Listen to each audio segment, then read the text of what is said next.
قال النبي صلى الله عليه وسلم ألا إن دماءكم وأموالكم وأعراضكم حرام عليكم كحرمة يومكم هذا في شهركم هذا في بلدكم هذا ألا وإن من أمر الجاهلية موضوع تحت قدمي او کما قال صلی اللہ علیہ وسلم۔ تمام تعریفیں اس اللہ کے جس نے ہمیں قرآن مجید جیسی کتاب عنایت فرمائی۔ درود و سلام ہو اللہ کے نبی صلی اللہ علیہ وسلم پر، آپ کے صحابہ کرام، تابعین اور تبع تابعین سے اللہ راضی۔ اللہ تعالیٰ ان سب کے خدمات قبول فرمائے اور انہیں جنت نصیب فرمائے، اور ہمیں بھی اس نیک اعمال کر کے جنت تک پہنچنے کی توفیق نصیب فرمائے۔ محترم حضرات، ابھی آپ کے سامنے سورہ آل عمران کی ایک آیت، مسلم شریف کے حدیث آپ کے سامنے رکھا۔ سورہ آل عمران میں اللہ نے فرمایا یا ایھا الذین آمنوا، اے وہ لوگوں جو ایمان کا دعویٰ کرتے ہو، اتقوا اللہ حق تقاتہ، اللہ سے ڈرو جیسا کہ ڈرنے کا حق ہے، ولا تموتن الا وانتم مسلمون، تمہیں موت نہ آئے مگر اسلام کی حالت میں۔ اللہ کے نبی صلی اللہ علیہ وسلم نے زندگی میں ایک بار حج فرمایا، 4 عمرے فرمائے تھے۔ ایک ہی جو حج ہوا تھا اسی کا نام حجۃ الوداع بھی ہے۔ اللہ کے نبی علیہ السلام نے حجۃ الوداع میں بھی عرفہ کے میدان میں ایک اہم اور جامع خطبہ دیا تھا۔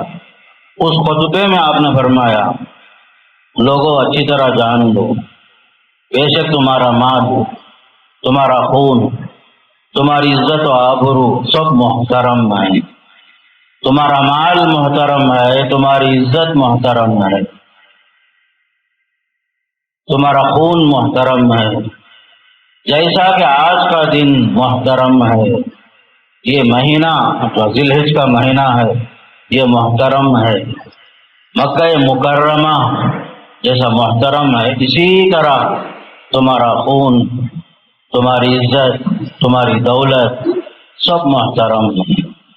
پھر آپ نے فرمایا، سن لو اچھی طریقے سے، کہ ہر چیز جو زمانے جاہلیت کے رسم و رواج میں سے ہے وہ سب کے سب آج کے ساتھ ختم کیے جا رہے ہیں۔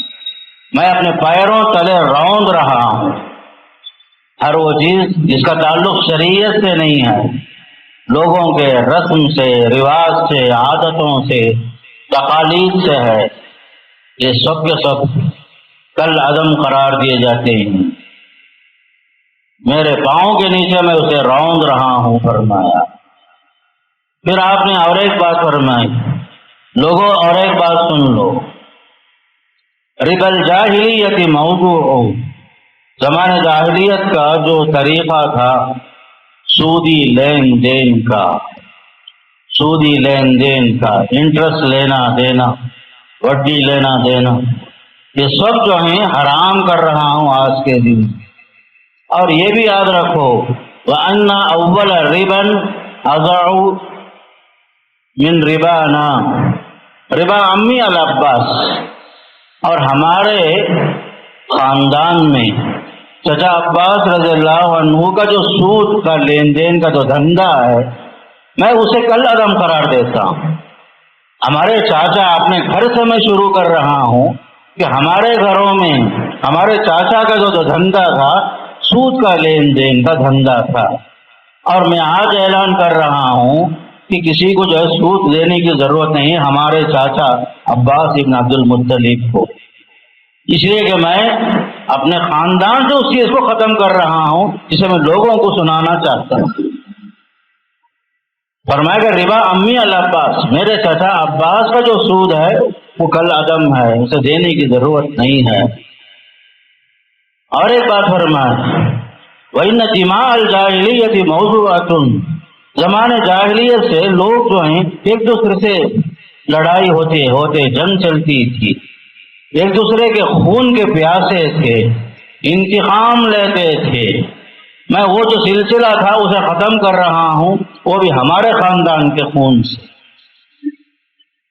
ابن ربیعہ کا جو خون ہے میں اسے کل عدم قرار دے رہا ہوں، جو ہمارے خاندان، ہمارے جانے پہچانے لوگوں میں سے لوگ جو ہیں نسل در نسل، نسل در نسل، قبیلہ قبیلہ، خاندان خاندان، ایک دوسرے کے پیچھے پڑ کر جان کے دشمن بنے ہوئے تھے۔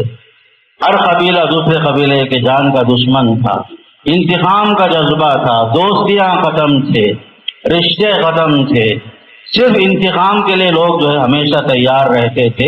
وہ سسٹم تھا، میں اسے بھی ختم کر رہا ہوں، وہ بھی ہمارے خاندان سے۔ جس کا خون ہے اسے میں معاف کر رہا ہوں، آئندہ سے جو ہے ہمارے خاندان سے انتقام لینے کی بات نہیں ہوگی، چاہے مسئلہ جو ہے خون کا ہو، چاہے مسئلہ جو ہے مالی معاملے میں وڈی کا ہو، انٹرسٹ کا ہو، یہ بھی جو ہے حرام ہے۔ پھر آپ صلی اللہ علیہ وسلم نے فرمایا فاتقوا اللہ فی النساء۔ خطبہ حجۃ الوداع میں آپ نے اہم باتیں بھی بتائی، دیکھو عورتوں کے بارے میں اللہ سے ڈرو، فاتقوا اللہ فی النساء، عورتوں کے حقوق کی ادائیگی میں تم اللہ سے ڈرو فرمایا۔ فإنکم اخذتموہن بکلمۃ اللہ، تم نے اللہ کو ہوا کو حاضر اور ناظر گواہ بنا کر تم نے انہیں حاصل کیا ہے۔ واستحللتم فروجہن بکلمۃ اللہ، کلمہ لا الہ الا اللہ کی بنیاد پر نکاح کے ذریعے سے تم نے ان کی شرمگاہوں کو حلال بنایا ہے، تم ان کے ساتھ زیادتی نہیں کرنا۔ عورتوں کے بارے میں، ان کے حقوق کے بارے میں اللہ سے ڈرو، اللہ سے ڈرو، اس لیے کہ یہ عورتیں فرمایا فإنہن عوان عندکم، یہ جو عورتیں تمہارے گھروں میں ہیں، تمہاری بیویاں بن کر، قیدی بن کر ہیں تمہارے گھروں میں، غلاموں کی طرح ہیں تمہارے گھروں میں، ان کے ساتھ اچھا سلوک کرنا، ان کے ساتھ اچھا سلوک کرنا۔ پھر آپ نے فرمایا دیکھو ایک حق یہ بھی ہے کہ عورت جو ہے اس شخص کو تمہارے گھر میں آنے کی اجازت نہ دے جسے تم جو ناپسند کرتے ہو۔ تمہاری بیوی کے لیے تم پر یہ حق ہے، تمہاری بیوی پر تمہارا یہ حق ہے، ایسے آدمی کو تمہارے اپنے گھر میں آنے کی اجازت نہ دے، تمہارے بستر پر بیٹھنے کی اجازت نہ دے، جسے آپ ناپسند کرتے ہی اجازت نہیں دیتے۔ پھر آپ نے فرمایا وَلَكُمْ عَلَيْهِنَّ حَقٌ، لوگوں بحیثیت شوہر تمہارے اوپر یہ حق ہے، کسوتہن ورزقہن بالمعروف، انہیں کھلاؤ پلاؤ، لباس کا انتظام کرو، عرف کے مطابق، عادت کے مطابق، اپنے اپنی حیثیت کے مطابق۔ پھر آپ صلی اللہ علیہ وسلم نے فرمایا الصلاۃ وما ملکت ایمانکم، لوگوں دو چیزیں میں نصیحت کر رہا ہوں، نماز کی پابندی کرتے رہنا، نماز کی پابندی کرتے رہنا، دوسرا جو ہے اللہ کا حق کے بعد لوگوں کا حق، وما ملکت ایمانکم، تمہارے ماتحتوں کے ساتھ اچھا سلوک کرنا۔ یہ تو اللہ کا حق ہے، نماز کبھی ضائع نہیں کرنا، نماز کبھی نہیں چھوڑنا۔ پھر آپ نے دوسرا حق بتایا، تمہارے ماتحت، تمہارے پاس کام کرنے والے، تمہارے خادم، خدمت گزار، ان سب کا لحاظ رکھنا، سب کے ساتھ اچھا سلوک کرنا۔ آپ صلی اللہ علیہ وسلم نے اگرچہ کہ زندگی میں ایک ہی بار حج فرمایا، لیکن آپ نے جامع نصیحتیں فرمائی، ایسی نصیحتیں قیامت تک کے لیے امن کا گہوارہ بنانے کے لیے اس دنیا کو پرسکون دنیا قائم کرنے کے لیے آپ نے بہترین اصول اور طریقے آپ نے بتائے۔ سب سے پہلی چیز نوٹ کرو، تمہارا خون محترم ہے، ناجائز طور پر کسی کے اوپر حملہ نہیں کرنا، کسی کے جان کے پیچھے نہیں پڑنا، تمہارا مال محترم ہے، کسی کے مال کو ہڑپ کرنے کی کوشش نہیں کرنا، تمہارا مال محترم ہے، کسی کے مال پر ناجائز قبضہ کرنے کی کوشش نہیں کرنا، کسی کا حق دبانے کی کوشش نہیں کرنا، بھائی بہن کے حق کو مارنے کی کوشش نہیں کرنا، بیپاری جو ہے بیپاری کے مال کو ہڑپ کرنے کی کوشش نہیں کرنا۔ مال محترم ہے، ہر آدمی کی عزت محترم ہے، فرمایا عزت نفس، ہر آدمی محترم ہے، ہر آدمی کا مال محترم، اس کی عزت و آبرو محترم، اس کا مال محترم، اس کی چیز کو کوئی چرا نہیں سکتا، کسی کی عزت پر کوئی حملہ نہیں کر سکتا، کسی پر کوئی تہمت نہیں لگا سکتے، کسی عورت پر الزام نہیں لگا سکتے، کسی مرد پر الزام نہیں لگا سکتے، اس لیے کہ معاشرے میں جینے کے لیے یہ تینوں چیزیں اہم ہیں، تمہارا مال محترم، خون محترم، تمہاری عزت و آبرو محترم۔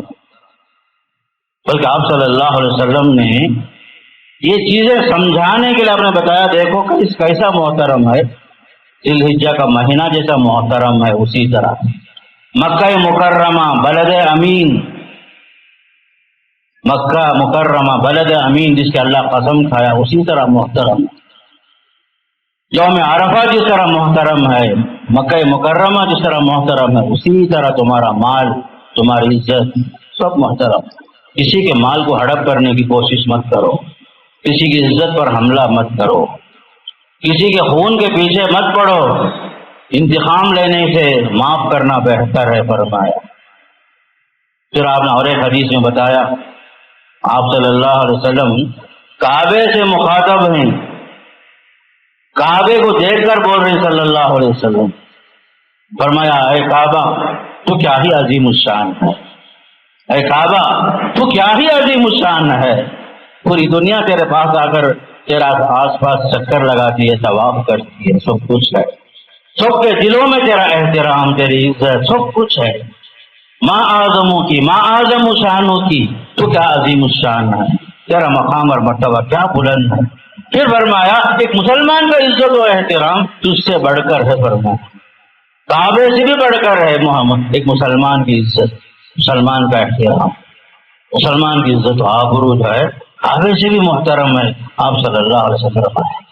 یہ چیز یاد رکھو، اسلام جو ہے کتنا پیارا مذہب ہے، لوگوں کی جان، مال، عزت، آبرو، ناجائز طریقے سے کسی چیز پر حملہ کرنا، کسی پر حملہ کرنا، کسی کے پیچھے پڑ جانا، تہمت لگانا، ان سب کو پسند نہیں کرتا بلکہ حرام قرار دیتا ہے۔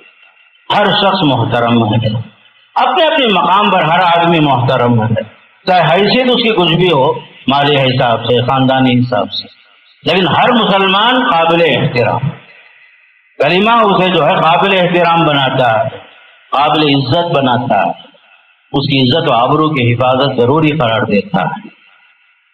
اسی لیے چوری کی سزا مقرر کی گئی، اس لیے کہ مال کا احترام ضروری ہے۔ زنا کی سزا اس لیے مقرر کی گئی کہ کوئی آدمی کسی عورت پر ناجائز نظر نہ ڈالے، زنا کی سزا اسی لیے مقرر کی گئی۔ تہمت کی سزا 80 کوڑے مارو بولے، کوئی کسی پر تہمت لگاتا ہے، 4 گواہ پیش نہیں کر رہا ہے، باقاعدہ 4 گواہ ہونا، ورنہ جو ہے وہ شخص 80 کوڑے کا مستحق قرار دیا۔ تو اسلام نے، آپ صلی اللہ علیہ وسلم نے یہ ساری باتیں خطبہ حجۃ الوداع میں اور خاص کر مالی معاملات کے اندر بتایا، بزنس کرو، احل اللہ البیع وحرم الربا، اللہ بزنس کو حلال بنایا ہے، اس میں برکت رکھا ہے بھائی، اور سودی لین دین حرام قرار دیا ہے، جبکہ یہودی سمجھ رہے تھے کہ جس طرح بزنس ہے اسی طرح سود بھی ایک بزنس ہے، سمجھ رہے تھے، تاکہ نہیں، انما البیع مثل الربا کہہ رہے تھے یہودی، اس لیے کہ یہودیوں کا عام دھندا وہ زمانے میں جو ہے سودی لین دین ہی تھا، اسی سے متاثر بہت سارے لوگ تھے، یہاں تک جسے بتایا میں چچا عباس رضی اللہ عنہ کا دھندا بھی سودی لین دین کا تھا۔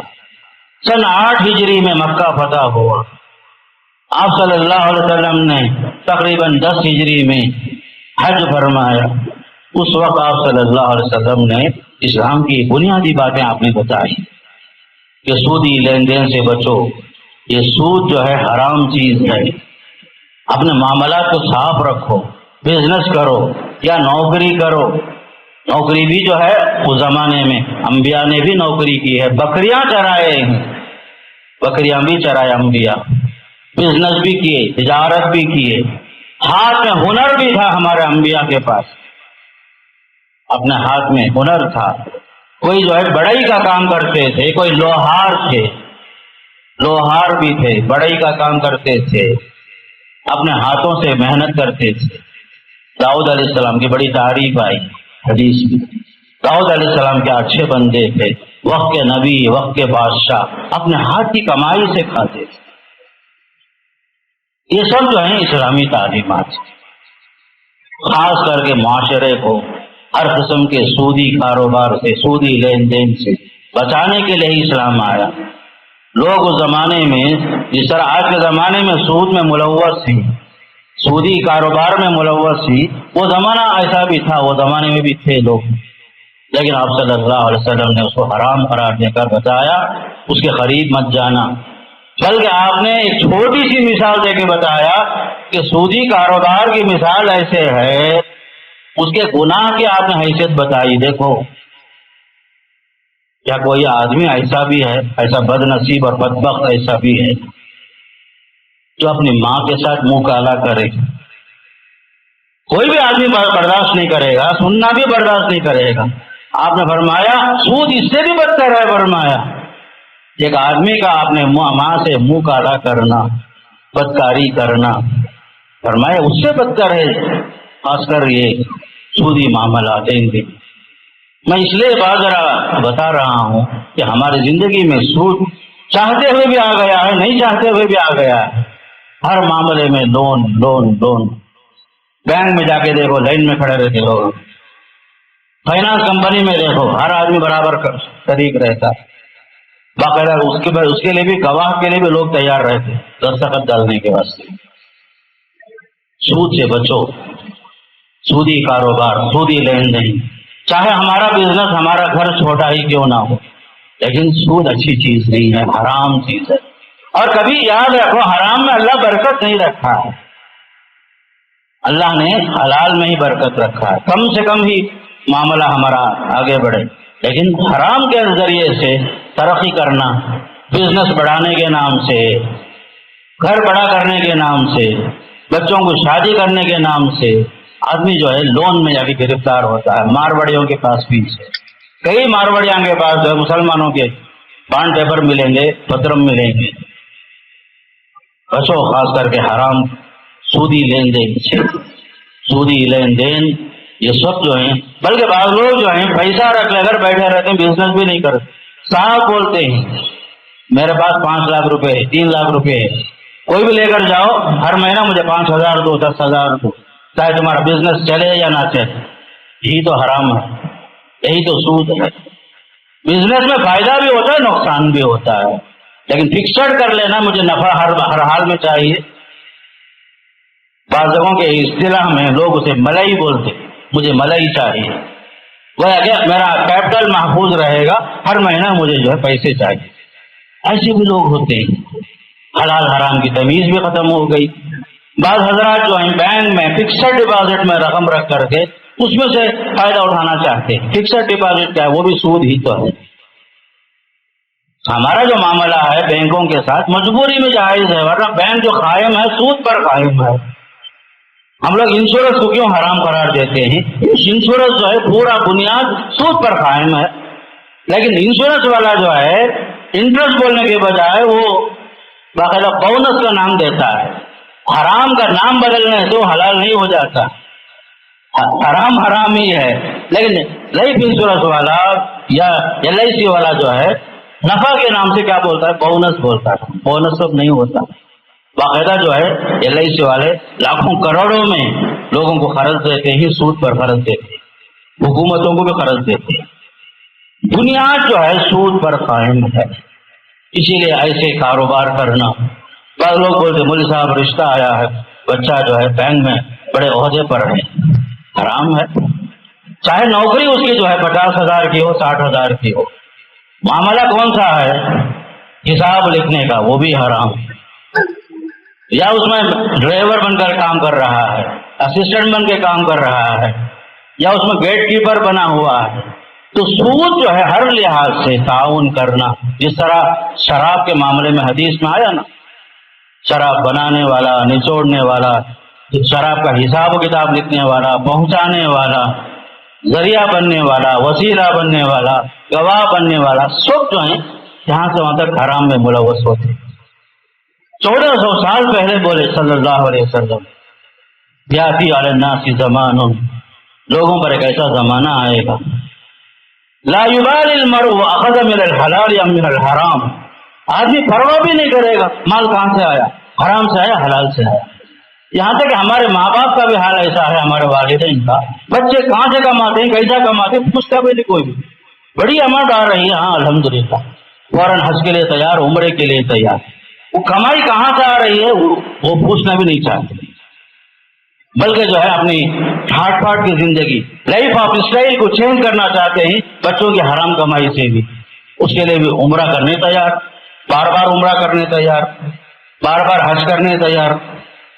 لوگوں یاد رکھو، حرام حرام ہی ہے، آپ کے حرام پیسے کی وجہ سے جو ہے آپ کی عبادتیں قبول نہیں ہوتی، چاہے آپ مکہ چلے جاؤ، بیت المقدس چلے جاؤ۔ اللہ کے نبی صلی اللہ علیہ وسلم 1400 سال پہلے بول کر چلے گئے، ربا الجاہلیت موضوع، جاہلیت کے زمانے میں جو سود کا سسٹم تھا، وڈی کا سسٹم تھا، کرنٹ وڈی بولتے، میٹر وڈی بولتے، کیا کیا نام آتے ہیں، گھر گھر آ کر کے وصول کرنے والا وصول کرتا، مرد نہیں ہوتے گھروں میں، آ کر کے کچے گالیاں دیتا ہے، باقاعدہ وصول کرنے والا۔ آپ لوگوں کو اندازہ ہوگا اس کا، لوگوں حرام سے بچو۔ خاص کر کے حدیث میں آتا ہے سب سے بڑی دولت کیا ہے معلوم ہے؟ سب سے بڑی دولت القناعۃ کنز لا یفنی، سب سے بڑی دولت پیسہ نہیں ہے میرے بھائی، جو اللہ دیا ہے اس پر خاموشی اختیار کر لینا، اس پر صبر کر لینا، مزید کے واسطے ہوس میں نہیں آنا، مزید کے واسطے حرام راستے کی طرف جانا نہیں۔ فرمایا سب سے بڑی دولت جو ہے قناعت ہے، کافی ہے، زندگی کے طریقے کو بدلنے کے لیے حرام کی طرف نہیں جانا۔ تو اللہ کے نبی صلی اللہ علیہ وسلم نے جو خطبہ دیا اس میں آپ نے ایک اہم بات بتائی، عزت و آبرو بہت محترم، جیسے شروع سے بتا رہا ہوں، اس میں اہم چیز خاص کر ہماری جو بچیاں ہیں، ہمارے جو بچے ہیں، ان کو اپنے کنٹرول میں رکھو، یہ بھی اس میں شامل ہے۔ ہمارے بچوں کی عزت ہماری عزت، ہمارے خاندان کی عزت۔ بچے جاتے ہیں پڑھنے، ٹھیک ہے، کب آتے ہیں اس پر نظر ہونا چاہیے۔ بعض اسکولوں میں، کالجوں میں، ٹیوشنوں کے نام سے رات 9 بجے تک، 10 بجے تک غائب رہنا بچے، یہ جو ہے مناسب نہیں ہے۔ جو حادثے ہوئے قریب میں، یہ سب حادثوں کے پیچھے وہ ٹیوشنوں کے بڑے چکر بھی تھے۔ صبح میں جانا بچے 8 بجے، شام 9 بجے تک جو ہے اسکولوں میں غائب رہنا، رات کے اندھیرے تک 9 بجے تک، کیا تعلیم ہے وہ؟ بڑی بڑی فیسیں لینا اسکولوں اور کالجوں میں ایک فیشن بن گیا، دھندا بن گیا۔ آج کے زمانے میں ایجوکیشن جو ہے خدمت خلق نہیں ہے، ایک بزنس ہے۔ بڑی فیس لینا، اس کے لائق بچوں کو خوب ٹائٹ کرنا، ٹیوشن کے نام سے، ایکسٹرا کلاس کے نام سے۔ یاد رکھو اللہ تعالیٰ جو ہے سارے بچوں کو تین ذہن کے ساتھ بنایا ہے۔ بعض بچے ذہین ہوں گے، وہ ذہین ہی رہیں گے۔ دوسرا جو ہے مڈل کلاس ہوں گے، درمیانی ہوں گے، وہ درمیانی ذہن ہی کے ہوں گے۔ تیسرا بچہ جو لوئر ہوگا، خود ذہن ہی ہوگا، وہ اتنا ہی ہوگا۔ تم اسے 1000 بار پڑھاؤ، صبح سے لے کر کے 4 بجے تک پڑھاؤ، پھر اسپیشل کلاس 4:30 کے بعد، مغرب کے بعد 9 بجے تک، اس کا دماغ کہاں سے قبول کرے گا؟ ایک انجن کو بھی دیکھ لو، ایک مشین کو بھی دیکھ لو، مسلسل چلائے گا تو کیا ہوگا؟ انسان کا دماغ وہ بھی تو تھک جاتا ہے۔ بچوں کو کھیلنے کا ٹائم نہیں، ٹیوشن کے نام سے صبح و شام ٹیوشن، بچوں کی زندگیاں برباد۔ یہاں تک کہ لڑکیاں مردوں کے پاس جا کر پڑھنا، اس کے پیچھے جو مفاسد ہیں وہ آپ کو معلوم ہی ہے۔ کتنے واقعات ہم سنتے ہیں، کتنے واقعات بچیوں کے بھاگ جانے کے، خودکشی کرنے کے۔ کل پرسوں بھی جو ہے کالج کی 3rd ایئر کی ایک لڑکی جو ہے خودکشی کر لیتی ہے ٹرین کے سامنے، کل رات کا قصہ بھی۔ تو یہ جو تعلیم کا جو بوجھ بن گیا ہے اسکولوں کے اندر، بچوں کو خاص کر والدین کو سوچنا ہے ایسے اسکول میں تعلیم کی ضرورت ہے کیا؟ وہ زمانے میں ٹیوشن سینٹروں کا تصور بھی نہیں تھا. ابھی جو سب گندا ہو گیا یہاں سے وہاں تک، بچوں کے اوپر بوجھ، یہاں تک کہ مسائل، اختلاط مرد و زن کا والا مسئلہ، کتنے مسائل پیدا ہوتے ہیں. ہمارے بچوں کی عزت جو ہے ہماری عزت ہے، خاندان کی عزت ہے، اس پر نظر رکھنا ہمارا کام ہے. میں یہاں تک کہ ایک شہر گیا تھا، قرآن پڑھانے والے، ٹیوشن پڑھانے والے حضرات کے بارے میں بھی سنا، لیکن اس ممبر پر نہیں بولتا، ہمیں شرم کی باتیں آتی ہیں. اس لیے یاد رکھو، قرآن پڑھانے والا بھی تمہارے گھر میں آئے، تمہاری موجودگی میں آئے. جہاں مرد موجود نہیں ہے وہاں جو ہے کوئی باہر سے کوئی غیر مرد نہ آئے تمہارے بچوں کو پڑھانے کے واسطے. میں سنا بہت سارے واقعات، یہ جگہ وہ سنانے کے لائق نہیں ہے. بچیوں کو، عورتوں کے ساتھ کیا کیا ظلم ہوا ہے.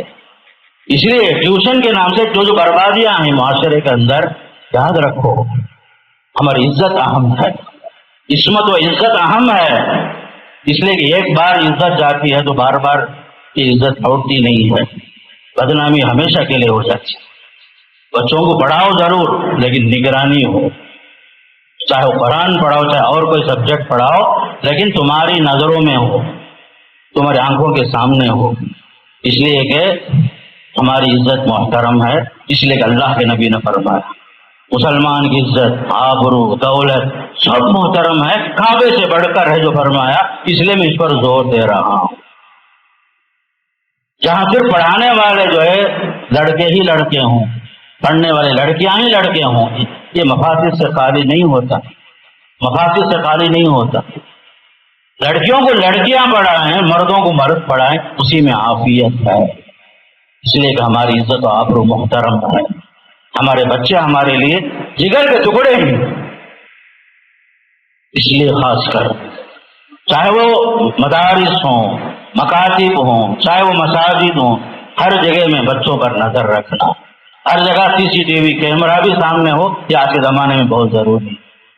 اس لیے کہ کیسے کیسے حادثات، کیسے کیسے واقعات آتے ہیں، بعد میں انسان کا سر جھک جاتا ہے.